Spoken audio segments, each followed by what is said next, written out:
Welcome to Roots Ruminants, your podcast for creative and innovative use of farm, pasture, and rangeland. We're going back to the basics of raising and grazing livestock, growing your own forage, and practical land use. All right, welcome back to Roots and Ruminants podcast. Man, this is we've done well with getting three great superstar interviewees on our podcast, and we had high expectations for our fourth, and I think we exceeded them. I'm going to tell you his name, and you guys are going to be flabbergasted. We've got Joel Rogan in the house today. Joel Rogan. Yes. Joel. No, wasn't Joel. No, Joel. Read the script. It's Reagan. Joel Reagan. Rogan. Yeah, I don't do any roguing, but look like Joe. I've seen the video. But okay. Joel Reagan. Reagan or Reagan, Okay. everyone you want to say. Okay. You're not Joe. Joel. Okay. So we've got Joel Reagan. Either one you want to say. All right. I'll From leave it Arkansas. up to you. All right. We're gonna dive into talking a lot about cool season forages today. Joel works with Barenbrug. He's a forage product manager with them, and he's going to give us a history of his the company, his place there, what he does, and we're going to learn a lot today about grazing and forage grasses. All right, I'm glad to be here. Like to be the fourth in line. Just kind of give you a little bit of background of Barenbrug USA. We are based out of Tangent, Oregon. We've got around over 36,000 acres of ground over there that we work with growers, growing our seeds from tall fescues, perennial ryegrass, annual ryegrass, clovers, brassicas, metafescues, you name it. We also grow a lot outside of the valley over there in Oregon, but we also have bed. We've been in the business for right at over 116 years. So it's still a family-owned company out of the Netherlands. They're a rural company.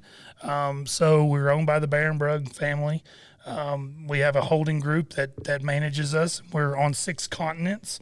So we're strode everywhere. Sure. And the only continent we're not on is, y'all can guesstimate that mostly grows ice. Antarctica. Yeah. So when are expansion plans heading there? Is that coming soon? Well, we're looking for cold-natured items. If y'all have anything from South Dakota, because, I'm from Arkansas, so, nothing gets really that cold down there. But we did get 14 inches of snow not too long ago. Lichen? What's your lichen breeding program like? Ooh, lichens. Isn't that the little mossy rocks, stuff? yeah. Oh, I was sitting there going, what are you talking about? Like Yeah. Like, it looks like moss, but it's not. Yeah. Well, Improved lichen varieties for the mountain goats of Antarctica. that'd be great. That'd probably work well. But yeah, with our company, we've got a strong portfolio with forages from, like I mentioned, tall fescues, metafescues, clovers, brassicas, you name it, we've got it. We also are very strong in the turf industry. We just had acquisition of Jacqueline Seed. That's going to be bringing some things to our portfolio stronger too on the turf side. So we've had some good years. We've had an amazing year. Within Barenbrug, we do concepts, and within those concepts is our brand of varieties that we put out. Yep. So looking at that and how you go about that, some of the things that we've really focused on the podcast is how do we ideologically put these systems together, and that's exactly what you're talking about with these brands. And so from beef forage systems, where do you see the biggest opportunity? Let's say I've got 150 cows, and I live in eastern South Dakota, and I need to make feed for my cow herd. Mainly just I'm grazing pasture from May till October. I got to put up some hay for the winter months. Where's Barenbrug's role in that type of scenario? Well, like I mentioned, we've got several different concepts from our pinpoint system, which kind of fills those gaps for grazing at different stages in certain regions. We do a lot more of that pinpoint system in the southeast where I'm from, in that Arkansas region. But we've also got our tall fescues and metafescues and orchard grasses, our STF 43, which is a blend. One of the biggest things that brings quality to our products for if they're putting in baleage or hay or whatever is our soft leaf tall fescue. Yeah. And at the same time, if you're looking for grazing, that's cat's meow. We've had a ton of success with STF 43 tall fescue. Oh, it's it's a big one. Yeah. It's been big for us. Well, so the fescues as a whole, or generally speaking, fescues have more heat and drought tolerance than a lot of the other cool season grasses that we have up Totally, here. yeah. This is where you're going to see with the perennial ryegrass is not going to last near as long. I mean, you go up North Dakota and some of those areas, some of those folks say that it won't last. Right. But you know, we also have a novel fescue, or novel, well, not a novel fescue. We have a novel perennial ryegrass, NEA 2. So we're hoping that endophyte's going to build some ability to last longer. Sure. Because that's very important within the plant. But you know, outside of that, we've got our metafescues, our orchard grasses. We've got some really, really great blends that we put together in our master series and stuff like that. When we get a call in from somebody who's starting from scratch and like, you know what, I want to establish a pasture. I need more grazing acres for my cow herd. What do I do? Well, we're starting from square one, and one of my first questions to them is always, well, do you want to go with a native pasture, native range type of a look? You know, we can do big blue Indian side oats and grama grasses and throw in a few forbs and legumes too, or do you want to go in with a cool season productive pasture? Yeah. What is your take on that, and how do you then take? Let's say I want to do a cool season pasture. What are those species that you want to see in those blends, and what are the advantages of using that type of a system versus a native range system? Well, I think, you know, natives have a place, but it's a management. You know, majority of the time, it's that establishment time that you're doing with native grasses and everything like that. They're great quality once they're established, but it's that establishment moment.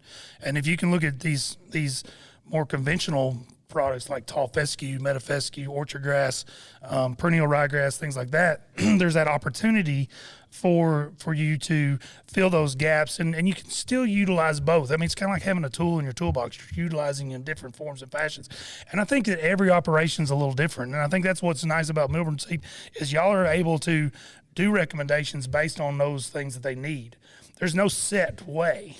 I mean, they may be needing more of tall fescue, or they may need to add legumes, or they may need to meeting clovers into some of that tall fescue, or they may want an orchard grass that they could graze and cut for hay, or maybe Timothy that I didn't even mention. Timothy is some of the, I don't think y'all do as much Timothy in this region, but A little bit, yeah. It's in a lot of mixes. Yeah. So I mean, you know, it's one of those things that helps to be within the blend. But that would be my take is when people call and are trying to ask what is the best blend, I try to get their scenario of what they're trying to do. Yeah. If they're running a cow-calf operation, if they're backgrounding their calves, if they're running stockers, if they're doing something, you know, what we're trying to figure out is what's going to feed them the best, what's going to give them the best. Now, like I said, I kind of got off that a little bit with the natives. They have a place, but there's that establishment time and things like that and a management versus. And they can complement one another, right? So you're ready to go to grass on an improved pasture in eastern South Dakota the 20th, 25th of May if you have cool season species. And you probably won't be ready to do that if you're all warm season. Yep. And ideally we get to a blend of both, right, over time. But that's a long game look, right? Initially it's kind of easier to manage and establish either a cool season subset of species or a warm season subset of species, and then kind of have them in the same rotation system. Yeah. I mean, that's how we do in the South. Is a lot of people want to put tall fescue into Bermuda grass, which I don't have Bermuda grass up here, but it's very hard to manage both a warm season and a cool season. And so and the biggest thing is the different times of fertilization and different times of grazing, palatability, all those things that line out in that. So same thing that you're talking about here is that there's that place for each one of those natives and those more I call continental type varieties of stuff and things like that, conventional. One thing I'd like to ask about with your experience of places that probably live in more of a grass-only environment or utilize grass as a crop. Grass is treated very differently in South Dakota for the most part, right? So once in a while, some fertilizer, some spraying for weed for broadleaf control and that kind of thing. But other than that, it's like, okay, we have a crop field next to a pasture. The crop field will go grid sample, we'll soil test, we'll fertilize, we'll have an integrated pest management plan, around nutrient management plan, we'll, precision plant and do all these things. And then the pasture next to it will like run around it with a side-by-side in the spring and make sure all 4 barbs are tight, and then turn cows in on the 1st of June and take them out on the 1st of November. Right. So and we'll say, well, the grass can't compete, right? We can't compete with the grass output does not compete with what we can do from a farm standpoint. Well, a lot of that has to do with the fact, what if we had, and I'm sure you're familiar with these opportunities to manage grass as a crop, right? Where we do all those things. What's your experience with that, and what have you seen from a productivity when people take raising grass as serious as they would raising a corn or soybean crop? Yeah, and I think the problem with most end users, and as a rancher myself in Arkansas, we run starter cattle. Is I'm more comfortable, but I'm an agronomist. I'm more comfortable talking about grasses and stuff too. But I'm also trying to keep it where a lot of these folks are more comfortable talking cattle than they are their grasses.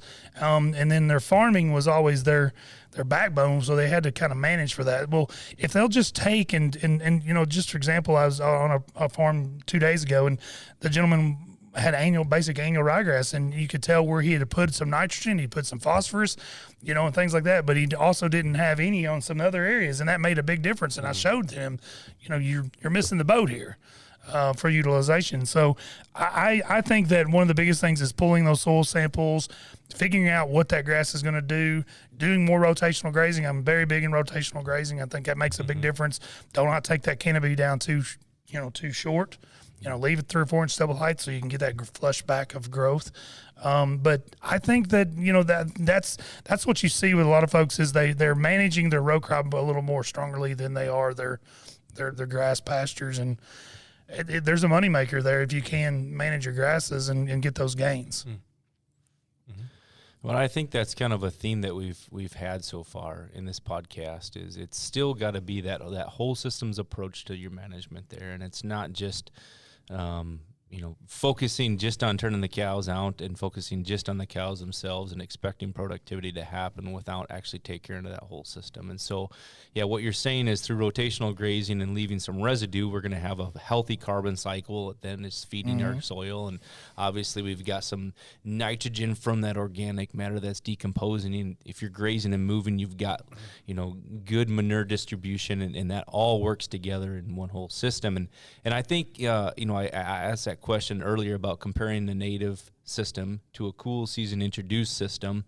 And one of the things that is different there is how those grasses respond to fertilizer. And you touched on it in these cool season grasses. I mean, I've always thought of them as that these are your racehorses, right? Like, let's push them. Let's go. That's that show pony in the stable. And we want to make sure that we're giving it the best show feed and the best care.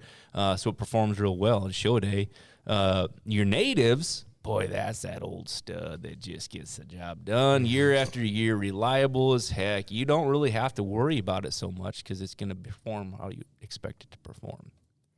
So I think in especially haying systems, that's the one opportunity where we have to really, push it from a fertility and a management system.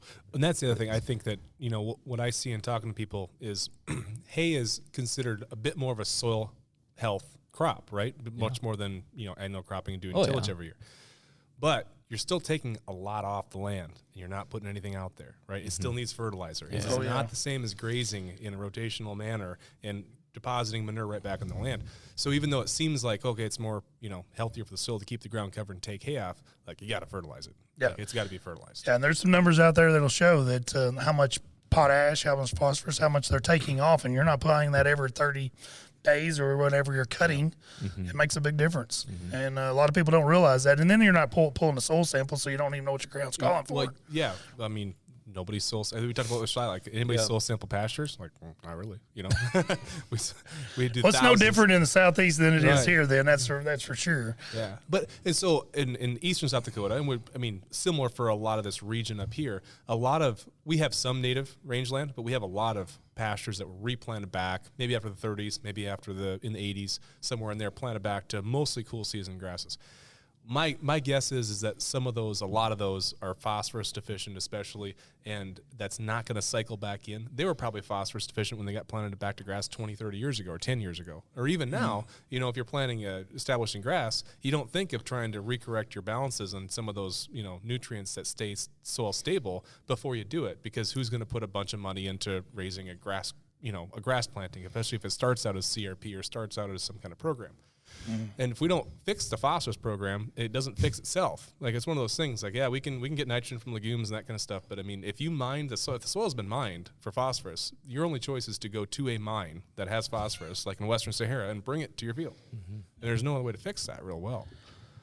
And then when you're thinking about that, with fertility, and like you mentioned, they're taking it off of the hay. Well, they're also taking it off the animal unit, and so they're putting some of it back, but stuff. Still taking something. They're still taking something, and that's one of the biggest things is trying to pull that soil sample, figure out what they're needing, what that ground's calling for, and then put it back in there. And you can have the best seeds. I mean, we support 2 great companies that supports great products to concepts, all those things.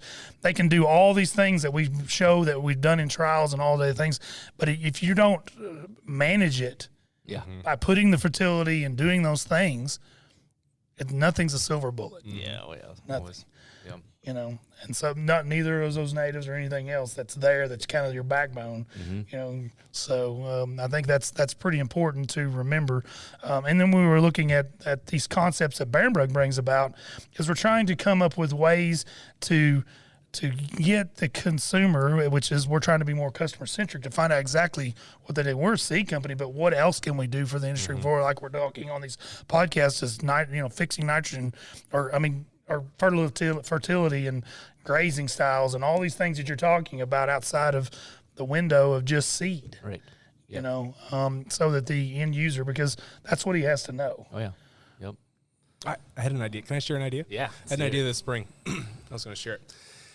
So one way to get fertility back in the land is to have these grazing animals and this megafauna, right? And we talk about that. Well, there's like a new form of large, like, mass of animal that's coming through every year. So snow geese, blue geese that come through.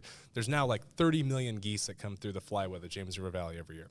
Right? It's massive. And so it's not uncommon in the spring for you to look in every single direction, and you can see literally 500,000 geese flying in the sky at once, almost any given time for 2 weeks a year. So the snow goose hunters will put decoys out to get them to land in a certain field or whatever so they can shoot them. I still have no idea where you're going with this. What if you put decals out? What if you put decoys out there to attract 50,000 head of geese to come land and overnight and spend a couple days on your pasture or your hay land, not to shoot them, but just to get them manure? I mean, yeah, but have you ever seen how much they take off? Well, yeah, that's true. It's true. But it would especially if they're landing on a field that's fairly new. Yeah, they can destroy it. Oh no! This is all these. So yeah, the Canadians, like the Canadian geese that nest there, you don't want them anywhere near. Yeah. There you go. These are all coming through. Like, this is a month ago, right? So nothing's green. It's completely brown. All natural geese manure. All natural geese manure. You're taking it from somewhere else, just cycling it in. I think we should do a trial. It's tens of thousands of birds. I'm just trying to figure out how to fix a phosphorus imbalance without using a phosphorus mine, and that was about or haul manure to your pasture. That is, well, you could do that too. Yeah. The geese might be able to do it for you. So that's just I'm wondering how much they would leave. I asked that would be a thought. I asked. Everybody said, yeah. Now you're kind of saying we might cut this out. This may not make the final cut. But listen for the extended director's cut after this to find out my story. Just when listeners were going up, now we lost. No, they may wonder about it. They may go out and sample. Yeah. But I think overall, soil testing. Even the Precision Agriculture Division at SDSU, right? So you have a precision ag. Now is starting to get into precision ranching. Okay, how do we precisely manage grasslands and rangelands and that kind of thing? And yeah, it starts with like maybe just a core baseline soil test once in a while wouldn't hurt. And there's not a lot of that done. Well, it's kind of like going back to the basics. As I used to do a presentation that was going back to the basics. And you would think that all the end users that was in that room, that might be 20, 30, 40 people that I was speaking to at the time, you would think, they're going to say, well, this guy thinks I'm an idiot. That's not true. I'm just going back to saying, here's what you take off your ground when you're, like you mentioned, for haying. Here's what you need to put back into your ground. This is what you need to do as a soil sample. This is how much residue you need to leave out there so that it comes back quicker. I mean, Ray Smith's got a great video. I don't know if y'all have seen it, where he takes, and it's a 5-day, basically it's two fescue plants or maybe 2 orchard brass plants, but he takes and clips it down to about a 2 or 3 inch stubble height, and then the other one's at about a 4 inch stubble height, and in a 5-day window that camera captures that plant coming back. And I show that all the time. Yeah. Is to show that, hey, that's what you're getting back. So, you know, just little things like that, just you think going back to the basics. Yep. It's valuable stuff. Can we talk about legumes? Yeah. Oh. What kind? Clovers. Let's talk about clovers. Yeah. Tell me about clovers. 'Cause it's, most people see like the little white clover up here. You know, Yeah, real Dutch. short. Yep. Low growing, don't do much. Yeah, But I mean, it holds the ground. Yeah. It does. It doesn't take Very much rhizomatous. nitrogen. Is it rhizomatous or stoloniferous? Stoloniferous. Yeah. Yeah. Very words. stoloniferous. That's the word we use down south. But Big words. well, y'all have used a lot bigger words. That's a up creepy here. dude. Very It is creepy. Very creepy. It's about the only one that will creep in Bermuda down Hey, do you south. get that thing that goes? Where's that at? Yeah, that was a good one. Yeah, so you know, we talk about legumes. I'm not sure where it's your, Well, you know. so that's what I think. What most people are like, I think of clover, that or sweet clover, which is a wonderful plant, and then turns into like a bush, like with a woody bush later on in the year, and it's just it's wood. It's right? not Just, palatable at all. Not palatable at all. Except for goats Yeah, but then and sheep. But then you've got some clovers that have big old, golf ball sized leaves on them. We do. We have Freedom, which is our, if we're talking, I guess we don't want to go red. We want to go white. So, our Alice white clover, very, very true Ladino type, a large leaf, more stand up. So, and it's stoloniferous, not real stoloniferous. It's not like a medium leaf white clover. So Alice is one. And then we've also got Regal Grays that we can use up in this part of the world. That was a selection out of Regal, which was an old standby variety that Dr. Bowden selected from at the University of Georgia. And it still does pretty good up in the northern region sometimes. I think you probably mostly use Alice up in this part of the world with We've had white. some good luck with Alice. Yeah. What's your take on the percentage of clover in a pasture blend and then its potential bloat? So that's a great question, because I tell you, when you're trying to sell somebody on that, and in fact, I read an article the other day, and it's funny that it always comes back. And I've been in the forage industry and in the seed industry for 20 years. I'm getting old, but either way. So, but one thing that I always get from producers is you ask them if they're adding legumes to their pasture, and they go, "No, man, I'm gonna get bloat." Sure. And then, so you know what I started doing? I started asking them the question, how many times you've had bloat? You know how many times they tell you I've had a problem with bloat? Very minute. Very minute. So, but I would suggest that our seeding rate that we recommend per acre, you want to keep it that threshold underneath about 40% of the field. You get up above that, you can start having issues with bloat and things like that. But it's not hard to keep, if you do get too much clover, to kind of suppress that clover down in some way, a chemical application or whatever, more, buy some surfactant blocks. They're basically, licking soap. Yeah. Yeah. So if I've got a solid grass stand and I want to incorporate clovers into it, what's your recommendation of getting them in there?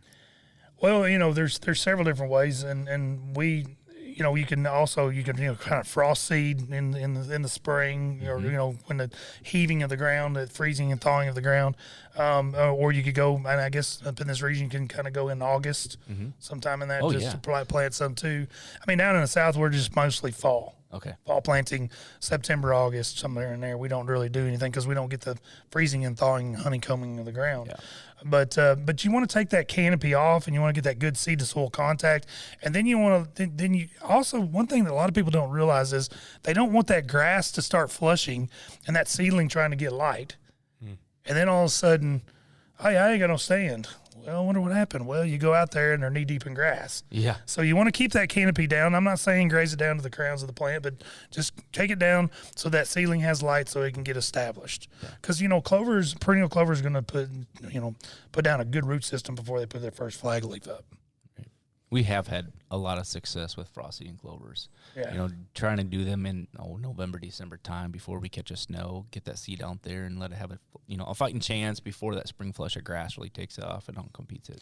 And we put yellow jacket coating on there so you can put it on top of the snow and it looks like yellow, and I'm not going to go there. I'll leave that for the audience to tell what yellow looks like, snow. So in a stocker program, let's say you got your choice of your system, right? So you got the improved cool season grasses that you want.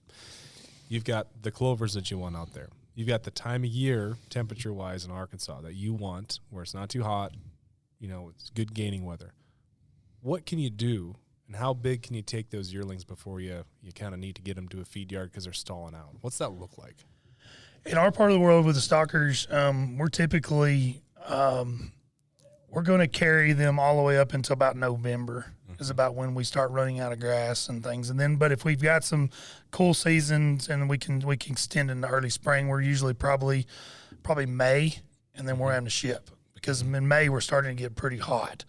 And then we're also utilizing the clovers and things, and so we're trying to get 2 pounds of gain a day. And with just adding legumes, talking about adding legumes into a pasture and the percentage of that you want, like 40% in the field, for bloat and all those things. Just adding that amount into a field will give you from a half to 3/4 of a pound more gain a day.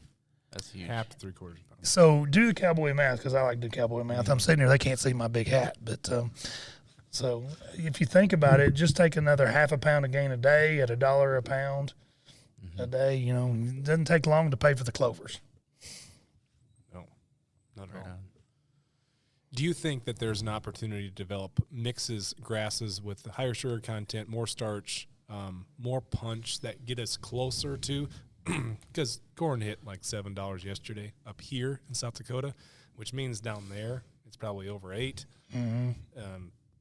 So is there opportunities for us to not only increase gain, but maybe formulate a mix, legume grass mix, that can get us maybe past the 850, 900, 950?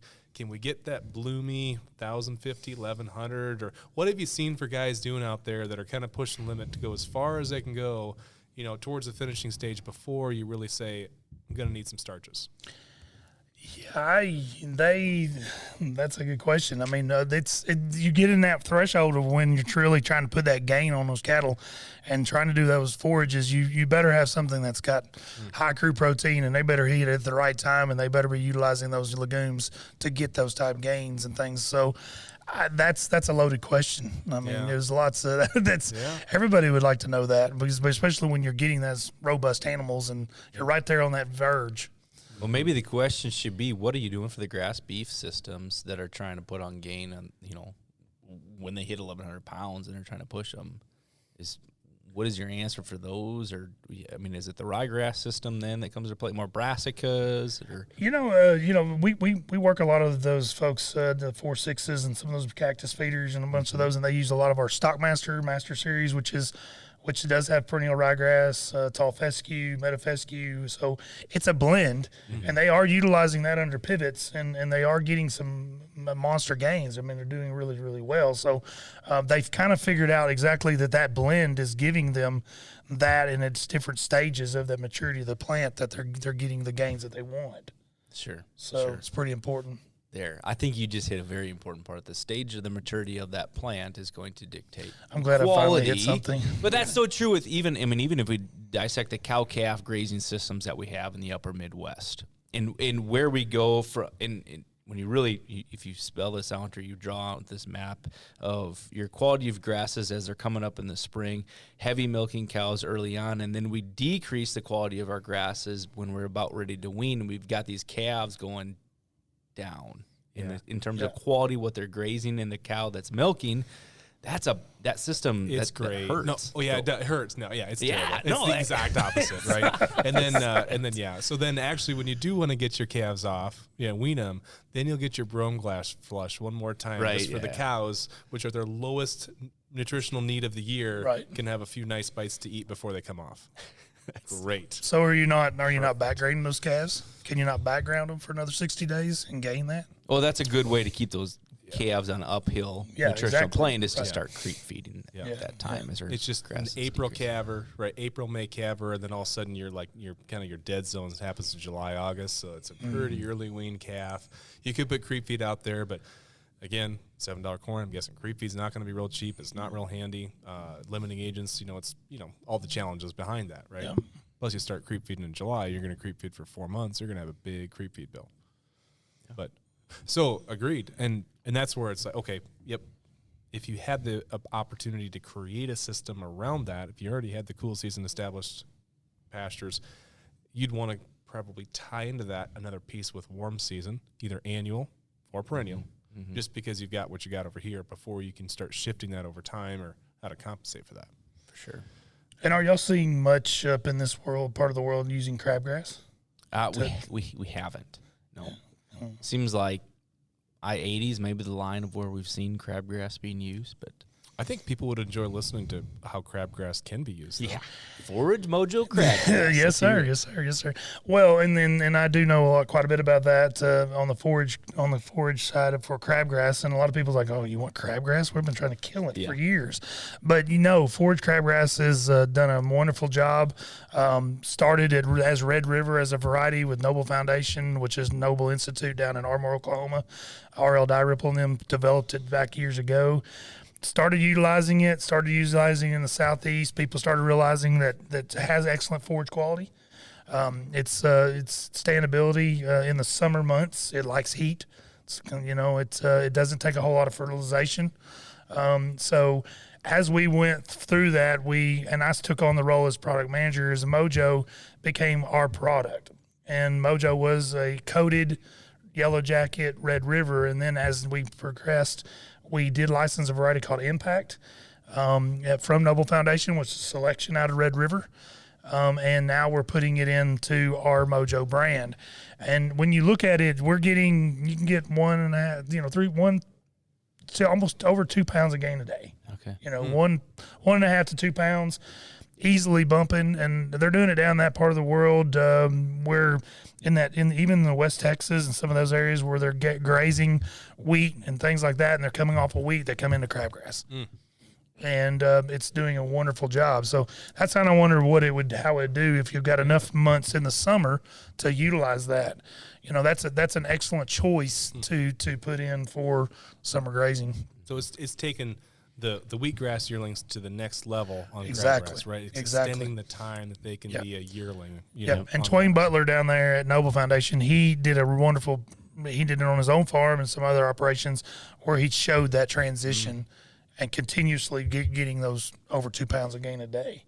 And you're talking about an annual, yes, but it also is what we call a prolific reseeder, so it produces lots of seed. So that first year you plant it, and then it shatters it, and then also on top of that, our Impact variety is a late maturing variety, so it's going to go a little longer than the old Standby Red River. So it's kind of a blend of both in that blend. So with the crabgrass, it'll give you that utilization all the way through those summer months in that dead spot. And we're seeing it. We've been testing it up north in some of those areas and for kicks and grins, and so it may be something that folks may evaluate here. How tall will it get? Give us a visual of what this crabgrass is going to look like, 45 to 60 days. You're probably looking at probably 18 to 24 inches tall. It could be even taller than that. Our Impact variety is more stand-up variety with a lot more leaf, where the Red River was more, it kind of would lodge over. It didn't, but our blend this year, I put it as an 80-20, so it's got some Red River in it, and I wanted the Red River in there as the one that jumps out of the ground quickly, and then the Impact extends an extra 10 to 14 days. I used crabgrass probably 3 years ago, and you're exactly right about it being a prolific reseeder. Every cow patty the next summer was full of crabgrass.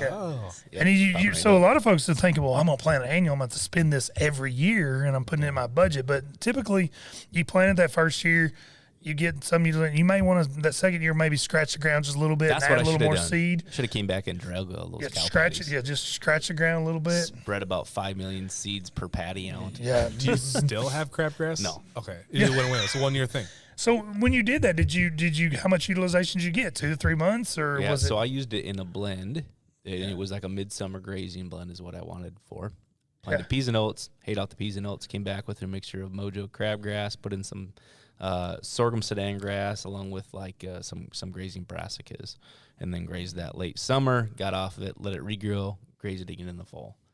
Wow. So, it's kind of a good system, and that's I think that's a good point, though, to talk about crabgrass, obviously up here, it's a weed in our lawns and we're trying to get rid of it, but it had the characteristics of it being very, very persistent and just, it's got some cool forage characteristics with the wide bladed on the leaves. Taking those products and putting them into a system where it can make sense, and then using some of the improvements from a grass breeding program, there's a lot of value there.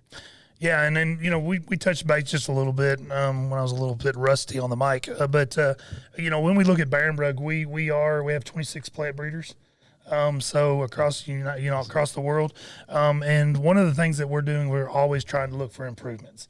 And one of the biggest things is even with the crabgrass, we're looking for the next thing to go into that brand. That's so cool. The mojo. Yep. Just like we talked about STF 43, we're looking for that next soft leaf. Mm-hmm. And we do have one. It's a new one. It's called Barflexa. Okay. One of these days we won't have as many bar names, but it's Barflexa this time. But as we move forward, we are doing those things, looking for those places. For example, for y'all's part of the world, the Barricade. Okay. Our rain shield product. A lot of folks are utilizing it. That as our arsenal, our meadow brome, and it has different bromes in it and different. So we've got lots of different things within the Barenbrug portfolio that can fill those gaps that we're looking for.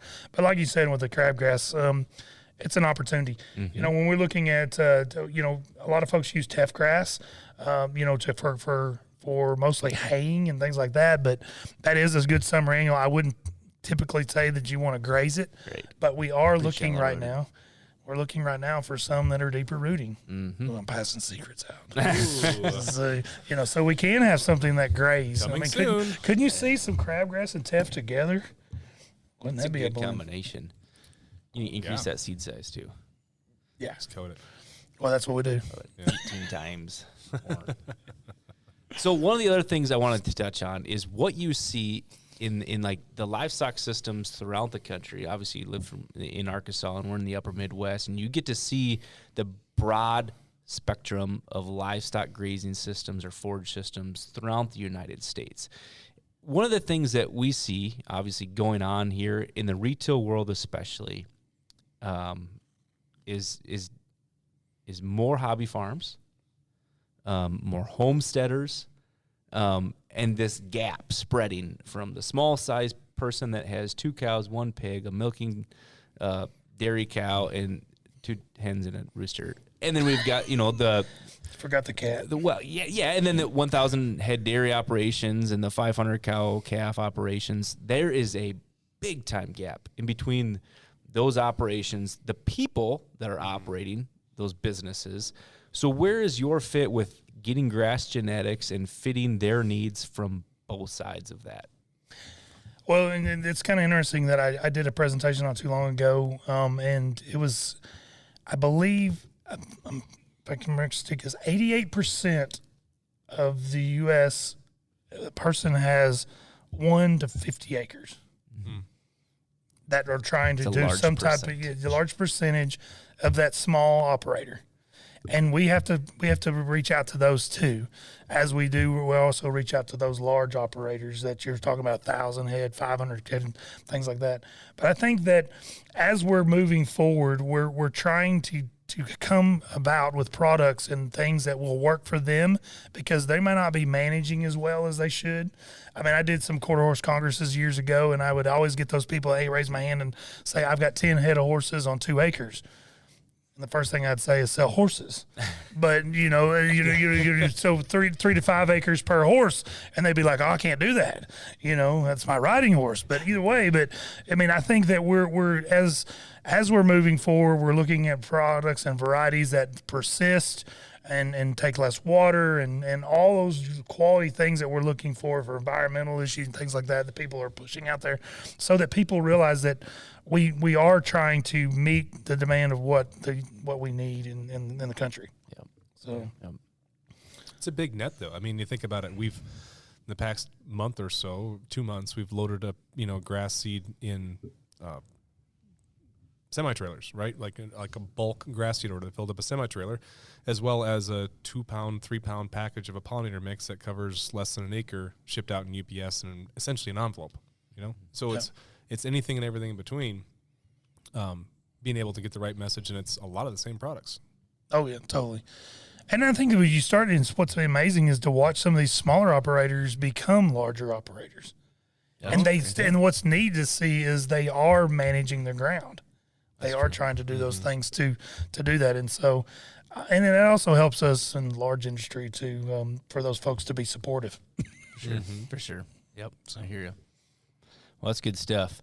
What would you say in terms of Barenbrug's, widespread across the globe, and they are a European-based company? When they started in there and they came into the United States, did they have to change much as far as genetics goes? Did they have to change the way that those farming systems were operating to how they are here? Or what is that comparison in contrast? Yeah, so Barenbrug is from the Netherlands, and Mr. Barenbrug was a plant breeder himself. He was scraping up seed off out of the hay barn and looking at the varieties and looking at things. And when the company came to the U.S., they realized that they had to form and get varieties that will work here. And so, there's a lot of times that we share things that are come from Holland or into Europe or whatever. Or we come from New Zealand, for example, like Alaskan brome. Yeah. We bring a lot of these varieties in, and we also go and test them thoroughly so that we know that they're going to work in the U.S. And so there is some transitions, but at the same time, we're also taking those varieties and we're breeding so that we can find those characteristics that we want in those varieties to meet those demands of those areas that we're talking about. Sure. And I think that's huge. Yep. Well, that's good stuff. Jared. Yeah. One philosophical take from you. And then we got to wrap it. Your mind's stirring, right? Yeah, well, in every podcast you've gone on like a 10-minute rant on something. Okay, so this is just like an open share time. I can say whatever's on my thought, my head. As long as it's not a stupid story about gooses. It's about sparrows. Can I say about sparrows? Okay, what's going through I was going through my head. So we're talking about these introduced species and like the interaction. I was thinking about smooth brome. You mentioned meadow brome, which I think is fair to make a distinction because smooth brome, like the bane of our existence up here, has a lot of positive things, a lot of negative things, but the way it's taken over, right? The unintended consequences of like introducing something, brand new like that. And that's why everything that you guys are working on, studying, trials, all that kind of stuff is much different than just introducing a, potential new species in. Who introduced smooth brome? It was I can't remember. Is it Niels Hansen here at SDSU campus that went over there on the USDA expedition? That was right, wasn't it? That's it. Yeah. Really? Yeah. Right, came right here. Yeah. And what year was that? Back it was in the 20s or 30s. They went over there. I think it was in the 30s when they went over there to try and find something that would establish as easy as possible to hold the soil together after the Dust Bowl, right? So they brought back crested wheatgrass and smooth brome grass and a lot of our semi-invasive cool season grasses that we have around. And so I think that's important to note that when we talk about these improved cool season grasses, it's much different than the invasive ones that we're normally used to. Yep. You're exactly right. But it's all about the unintended consequences. So I was thinking about, in my head, about, the first thing Chairman Mao did when he took over in communist China was, before the Great Leap Forward even, is that he launched the war of the Four Pestilences. And it was like bed bugs and cockroaches, and then I can't remember the other one, but the last one was sparrows. Okay, so he launched a war on sparrows. And he basically encouraged people all across the countryside to kill all the sparrows because the sparrows were eating the grain, which then would deplete the reserves of grain for the country of China. So they did. Like, everybody went out and just chased these sparrows to death, wouldn't let them land, tore their nests down. And I'm assuming that sparrow was a broader definition, probably including swallows and other things like that. So they basically had a war on the birds where, hundreds of millions of people just chased the birds till they die. This is look it up. It's a real thing. It doesn't sound real. So, but what happened then is that the next 2-3 years, with all the birds dead, the locust population skyrocketed, destroyed all the crops, and the largest catastrophe in human history, between 30 and 50 million people dying, happened as the Great Leap Forward in Chairman Mao's China. And all because he declared a war on the sparrows, which sounds ridiculous, but is like a real thing that happened. This is all true. I promise. You can look it up on the internet. So just thinking about the law of of unintended consequences on species and stuff, and just the opposite of that, right? Talking about all this tests and these trials and these things that we're working on to figure out how they they best fit into our operations. And it's awesome to be able to share stuff that works and what doesn't, and what those long-term consequences are. We're like, hey, I tried crabgrass. 3-4 years later, it was fine. It worked. It wasn't the same pest like you thought it would be in your lawn, but it's a usable part of your system. Another way to use that would be to drag it back in, right? So you have an annual that's acting like a perennial because it's reseeding itself because it's so prolific with seed production. Yep. You know. Are you going after smooth brome? Well, I was making Like the the comparison. sparrows? Yeah, the smooth brome of the exactly. It's like you brought something in to fix the problem, and then the problem, somewhat created itself too. Yep. Awesome. Oh man, we could talk about that so many different ways in agriculture. We could talk about it on the chemical side, fertilizer. Yep. All those things, they are a quick fix, but they can also be a hindrance down the road too. Yeah. So anyway, that's what my thought was, because you mentioned brome, and then I thought it was smooth brome, but you weren't talking about smooth brome. Yeah. But Justin asked the question, what was on my mind, and so I had to answer it. So Good. That's what I Glad thought. I did. That's good Bada stuff. bing. Well, Joel, anything else you want to share with as far as Barenbrug? No, Company, I what you appreciate guys the are doing time. for it? But It's yeah, awesome. No, that's good to be here Yeah. and visiting, and It's good stuff. yeah. I think people find this very, very valuable. So thanks for taking the I time. Appreciate it. And to all our listeners, really appreciate you listening and checking out episode 4. Stay tuned for episode 5 coming up within the next couple weeks. Thanks, Joel. Thank See you. ya.